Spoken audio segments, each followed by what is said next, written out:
Welcome back to session 3 of the JA It's My Future curriculum. Today's activity is entitled High Growth Careers, and the students are going to have the opportunity to take a look at 4 factors that are important in determining a career that might be good for them, as well as looking at the high growth potential of those careers. What you'll notice is that the guidebook starts off with the 4 factors: skills, interest, environment, as well as the job outlook. All 4 of those elements are important in our future career ideas. So you'll see that there's talking points found in the introduction that are going to guide you in a discussion regarding the importance of skills and interest and how that really impacts us enjoying our job every day, as well as the environment in which we're working. Do we want to work indoors, outdoors? Do we want to be inner city? Do we want to be in a small town? Are we going to be working with people, data, things? What are we going to be doing that's important to us personally? But we also want them to get to think about how we need to be looking, especially since they're in middle school, that there's actually an opportunity for the jobs in the future. Kind of rewind with them and think about some of the positions that we used to have that are no longer here due to the technology and the changes that we have. And you'll notice that there are some of those found in those bullet points, one of which is travel agents. We used to have a lot of travel agents, and now so many people book their own flights online that travel agents, we still have them, but they're not nearly as prevalent as they were in our past. So we want the students to get thinking about the importance of high growth positions and the importance of what to consider when they're thinking about future careers. So they're going to be doing this in the forum of a career fair. Now, students may or may not be familiar with what a career fair is, but more than likely they will be familiar with what a science fair is. So use a science fair to provide a connection. At a science fair, you have various booths of science experiments. All the students are at their own booth. They're representing their project, and people are milling around, coming from booth to booth to learn about what they did for their project. Likewise, a career fair is where a wide variety of careers come in, and they each have their own booth, and they are presenting and selling their project, their career, to the people that are coming. So that will provide a connection as to what a career fair might look like. You're going to divide the class into 8 groups, and each group is going to get a profile card. Now you'll notice that these are all different, and the subject is going to be in yellow at the top. So STEM careers, manufacturing careers, etc. Most of them have something to do with STEM, science, technology, engineering, and math. Those are very important key elements that the students are looking at in this generation because of the strong connection to our futures and the importance that science, technology, engineering, and math have on our everyday lives.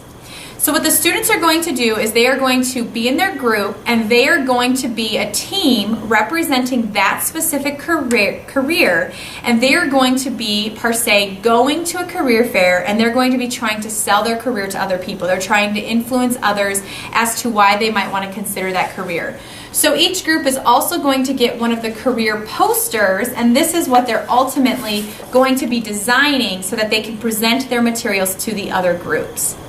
So the first thing that they're going to do is they are going to work through this profile card. You'll notice on the top there are the instructions. They're first of all supposed to read about their career.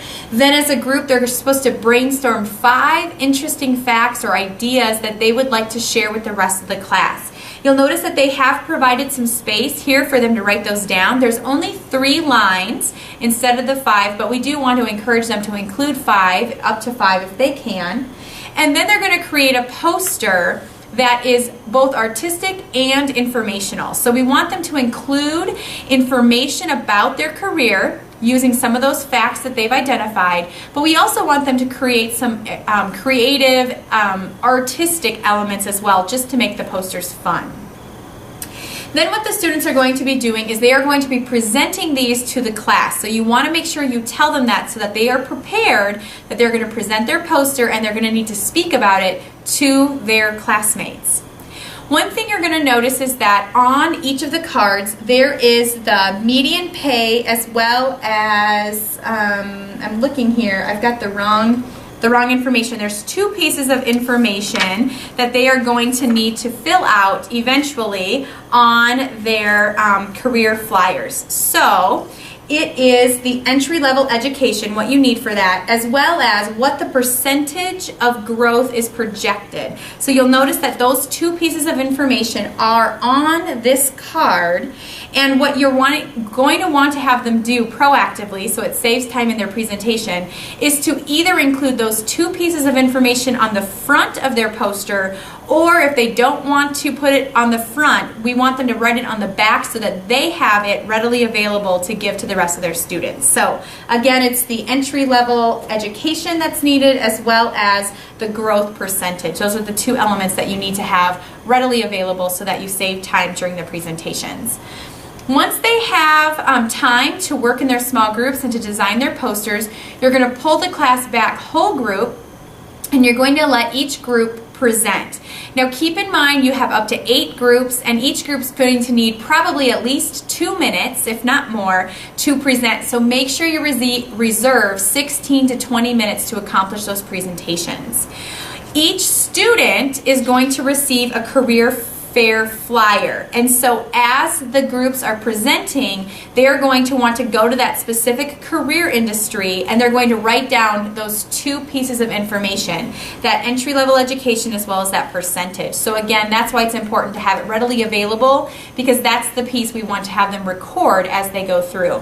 They can also jot down ideas and fun tips and facts that they find along the way, or if there's anything that they want to research more, they can also star and highlight that on here as you go.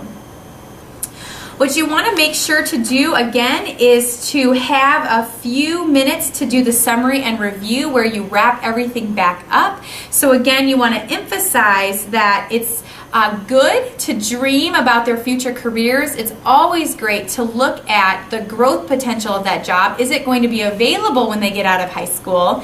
If it's not, they don't have to squash their dreams, but it might be more challenging just due to the availability of that career. So it's some things to keep in mind. The other thing I forgot to mention that's really important to mention here too is that when you're at a career fair, when you're researching careers, you also want to look at what the downfall of that career is. Even though you want to sell and be positive about your career, we want a good fit. Employers want to make sure that employees are happy and that they want to stay, and employees ultimately want to have a positive and successful feeling in life while they're working as well. So they want to consider what some of those negative things might be. For example, in the trucking industry, I know in the transportation careers they talk about how there's a lot of great benefits, but one of the negative downfalls is that you are traveling long distances and you're often away from your family. So not that that's bad, that works for some people, but it's something to consider. You don't want to jump into that without that reality. So those are some of the key ideas that you can continue to encourage your students to think about. Enjoy session 3.